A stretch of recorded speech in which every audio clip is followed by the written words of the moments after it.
aiwa usadaro aiwa apa magona mamurangwa aiwa magona ukasatozviita unozviitirwa nani musabate izita renyu ndozita rangu rekubereko asi chinonakiro matipandura banga reji banga reji ndikucheka kakiri banga kasi mune birthday fitness birthday handiterakwe eka ndikuti kasi mune birthday wangwani wadaro inhava yako vamunendiri wako eka saka wachitoita sei pachiko aindofarira hangu zvimabhoresi ndozvamunofarira ndozvandodaizvo orai zvinodyiwa here zvimabhoresi zvinodyiwa but iye musarambe muchibata nderangu nderakagadzira saka ndikanditsvage banga apa ayo miragarai apasina banga rakasilaiswa kudhara unokoziva kana birthday riri rapo changa apera zvinhu zvacho zvinenge zvichifaya zvinhu zvacho zvinenge zvichiita ko ndeipiyawo kasi mune birthday futi awo kuti tikonge sadza ayo ndozvandikubvunza ngasi mune birthday mimi but ndiri shamwari yako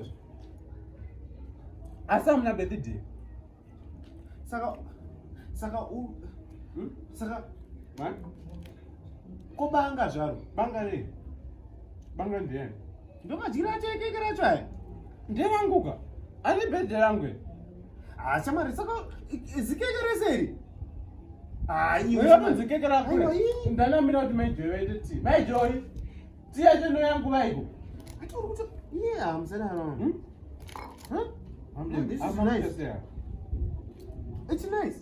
ndabvunza kuti apa manguita seya pindirai mubvunzo ndikuti mukuita sei kwa ndikutesta kutesta chii ikeke renyu atambe friend handitambe nemimi ndatanga kutamba nemirini kwe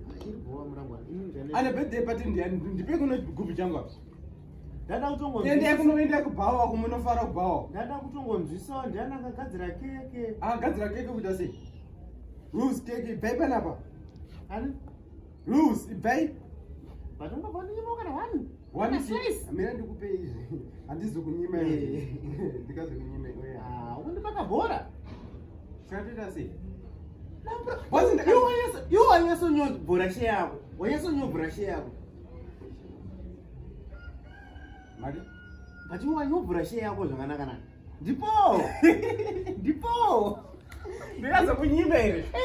asi dairangariri redu tese birthday rati ndaikupa basa risi redu saka hapana chikuita handingagodi ndakutongobvumawo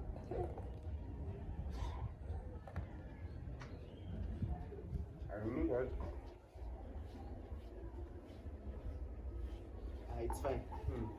it's okay nyaya yekuchechi yaenda kusiyana nazvo it's okay it's fine iwo sara hako it's not a problem idya hako vanhu vakawanda vada kutendeuka mudemere